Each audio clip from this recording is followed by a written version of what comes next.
we believe at least 2 of these drug dealers were playing Russian roulette with people's lives, pushing pills that were disguised as the prescription painkiller oxycodone, when in actuality, the pills were fentanyl. But first, we are breaking news out of the capital city. 13 people are charged, 11 are in custody after a 6-month investigation into drug trafficking. Officials say 2 more people are expected to be arrested shortly. These arrests were the results of multiple early morning raids. Only our cameras were recording this morning as these raids took dangerous drugs and guns off the street. March 18th.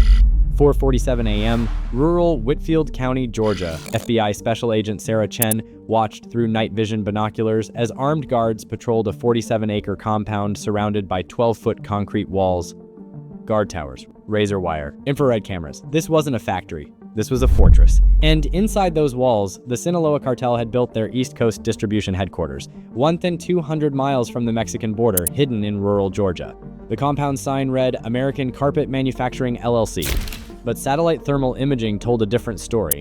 Underground bunkers, weapons storage, drug processing facilities, and 85 cartel members living on site, armed with military-grade weapons, including grenade launchers, RPGs, and 50 caliber machine guns. For 18 months, the FBI had watched this compound move $1.2 billion worth of drugs across 14 states. Cocaine, fentanyl, methamphetamine, all processed in underground labs beneath the factory floor, then shipped in trucks disguised as carpet deliveries.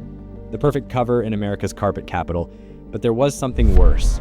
Intelligence revealed 55 people held captive inside, Mexican and Central American workers forced to process drugs under armed guard, trapped behind those walls, unable to escape.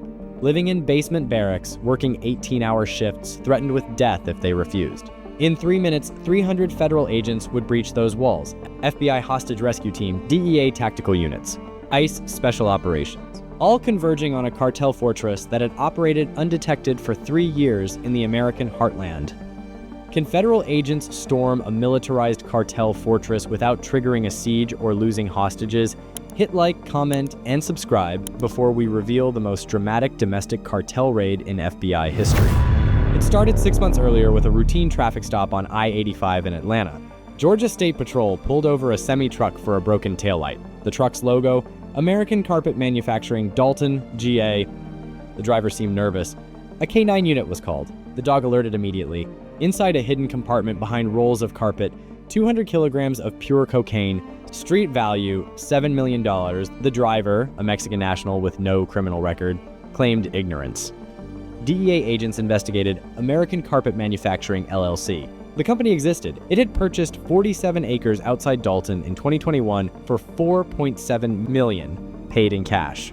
Corporate records showed ownership through a shell company traced to known Sinaloa Cartel financial networks. But here's what made agents suspicious. The property had no public tours, no local employees, no sales office. Trucks arrived and departed at odd hours. Satellite imagery showed construction of walls, guard towers, and fortifications that no legitimate carpet factory would need. And thermal imaging revealed massive heat signatures underground, far more than carpet manufacturing equipment would generate. The FBI opened a classified investigation. Surveillance drones captured footage of armed men patrolling the perimeter. License plate readers showed trucks from this facility traveling to New York, Boston, Philadelphia, Washington, D.C., and Atlanta. Wiretaps on the truck driver revealed he was one of 40 drivers making weekly runs to distribution cells across the East Coast. The compound wasn't a factory, it was the Sinaloa Cartel's primary distribution hub for everything east of the Mississippi River. They'd chosen Georgia strategically, central location for East Coast distribution, lower law enforcement scrutiny than border states, excellent highway access, and a legitimate carpet industry providing perfect cover. Intelligence revealed the scale. The cartel had invested $50 million over 3 years building this fortress. Underground bunkers spanned 15,000 square feet beneath the factory floor, industrial-grade drug processing equipment, storage for multi-ton quantities of narcotics, living quarters for guards, and most disturbing, detention cells where workers were held captive, forced to process drugs under threat of death. But the weapons cache made this unprecedented. Intercepted communications revealed the compound had military armaments, including grenade launchers and RPGs, weapons capable of taking down helicopters or destroying armored vehicles. The cartel wasn't just operating a distribution center, they'd built a military installation on American soil, prepared to fight any law enforcement response. By February, the FBI knew they couldn't wait longer. The compound processed an estimated $100 million in drugs monthly. Every week of delay meant more poison flooding American streets. The decision was made. Operation Iron Fortress would dismantle this cartel fortress and rescue the hostages inside. Planning the raid took 6 weeks. This wasn't a typical drug bust. This was an assault on a fortified position defended by armed combatants with military weapons. FBI hostage rescue team commander Marcus Webb laid out the challenges: 12-foot walls, guard towers with armed sentries, underground bunker complex, 55 hostages scattered throughout the facility, and cartel members willing to fight. The strategy required overwhelming force and perfect coordination. FBI hostage rescue team, 50 of the agency's most elite operators, would lead the assault. DEA Special Response Team would provide 40 additional tactical agents. ICE Homeland Security Investigations would deploy 60 agents to secure the perimeter and cut off escape routes. Georgia Bureau of Investigation would provide local support. And the Georgia National Guard was placed on standby if the situation escalated into a prolonged siege. The plan called for simultaneous entry from 6 points. Black Hawk helicopters would insert teams on the factory roof. Armored vehicles would breach the main gate. Cutting teams would blow holes in the perimeter walls, and underground teams would enter through a suspected tunnel entrance discovered during surveillance. Timing was critical. The raid would launch at 4:50 a.m., the shift change when guards were least alert. Power to the compound would be cut seconds before breach, plunging defenders into darkness. Flashbangs and tear gas would disorient resistance, and clear rules of engagement. Lethal force authorized if federal agents were threatened, but priority one was rescuing hostages alive. The FBI had one major concern. Intelligence suggested the compound had explosives rigged to destroy evidence if raided. EOD teams would deploy immediately to locate and disable any demolition charges before the cartel could trigger them. On March 17th, teams staged at a National Guard armory 20 miles from the target. Final briefings were conducted.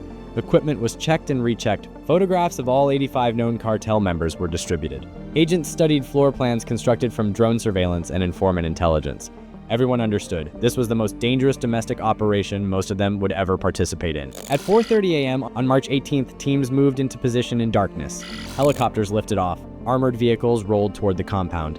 Snipers established positions with sightlines on guard towers. And at 4:47 a.m., everyone waited for the final signal. "All teams!" Commander Webb's voice crackled over encrypted radio.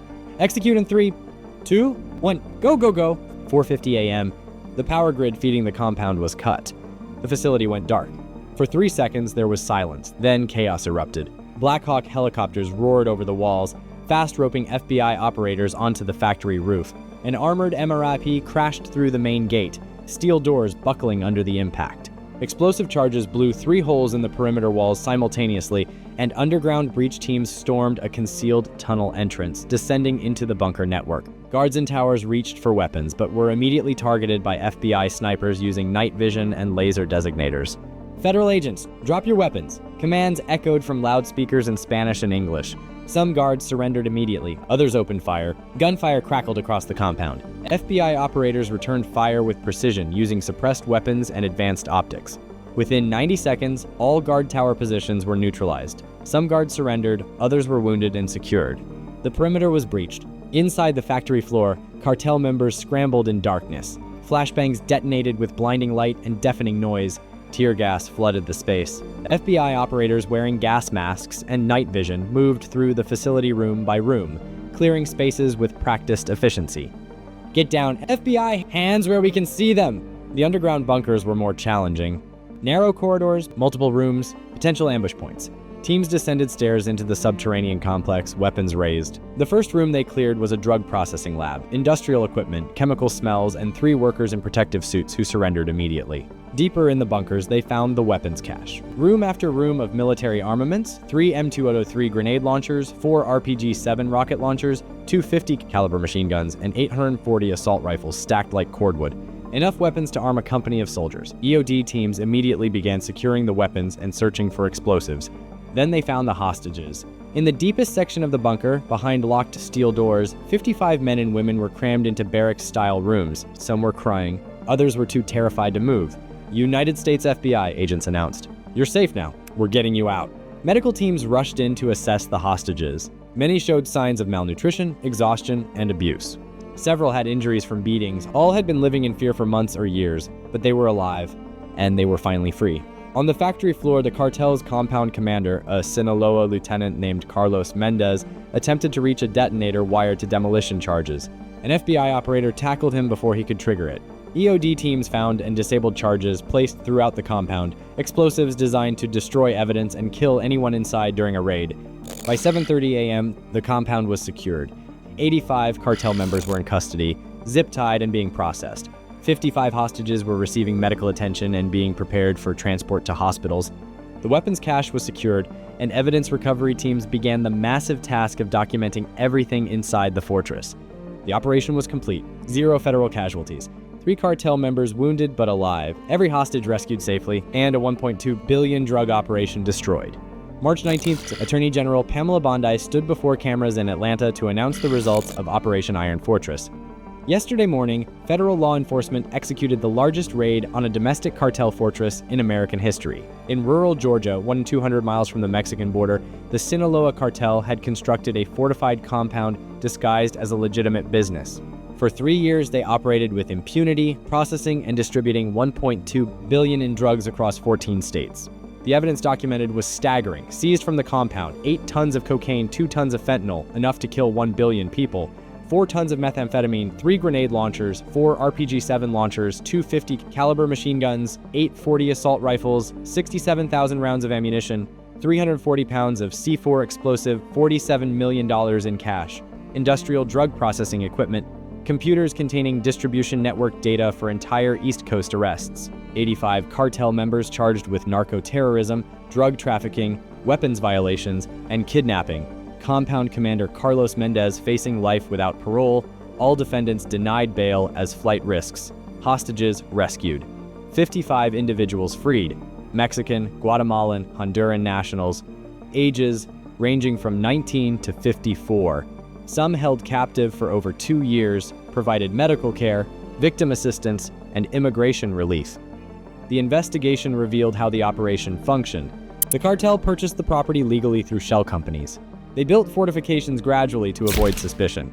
They recruited local truck drivers with clean records to make deliveries. And they maintained the appearance of a legitimate carpet manufacturing business while operating a massive drug empire beneath the surface. FBI Director Christopher Wray addressed the strategic implications. This compound represents a dangerous evolution. Cartels are no longer just operating at the border. They're establishing fortified distribution centers deep inside the United States, armed with military weapons, prepared to fight law enforcement. This cannot stand. The compound itself was seized under federal asset forfeiture laws.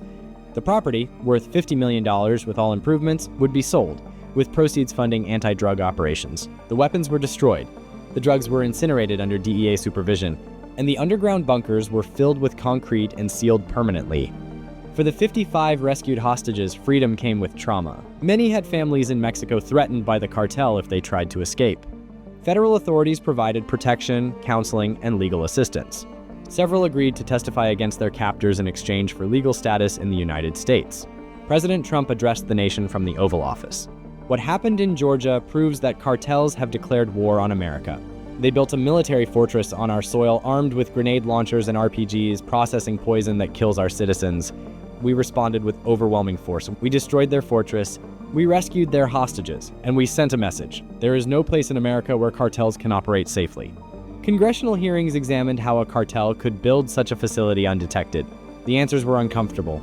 Insufficient monitoring of rural property purchases, inadequate coordination between federal and local law enforcement, and cartels specifically targeting areas with lower law enforcement density. New protocols were implemented, increased surveillance of large cash property purchases, enhanced screening of industrial facilities in unexpected locations, and FBI task forces dedicated to identifying domestic cartel infrastructure before it becomes operational. 6 months later, trials began in federal court in Atlanta. Faced with overwhelming evidence, 63 defendants pleaded guilty. 22 went to trial. All were convicted. Sentences ranged from 25 years to life without parole. Carlos Mendez received 3 consecutive life sentences plus 200 years, ensuring he would die in federal prison. The message was clear: cartels can't build fortresses in America. They can invest millions in walls, weapons, and fortifications. They can operate for years. But eventually they will be found, they will be raided, and they will face justice. As the sun rose over Whitfield County on March 18th, federal agents stood among the ruins of a cartel fortress that had operated in the American heartland. The walls still stood, the guard towers remained. But the compound was empty now, its occupants in chains, its drugs destroyed, its hostages freed, If you believe these stories of courage must be told, then like this video, subscribe to Busted, and share this with someone who needs to understand that cartels cannot establish military fortresses on American soil, because federal law enforcement never stops hunting them. And when they find them, justice is absolute.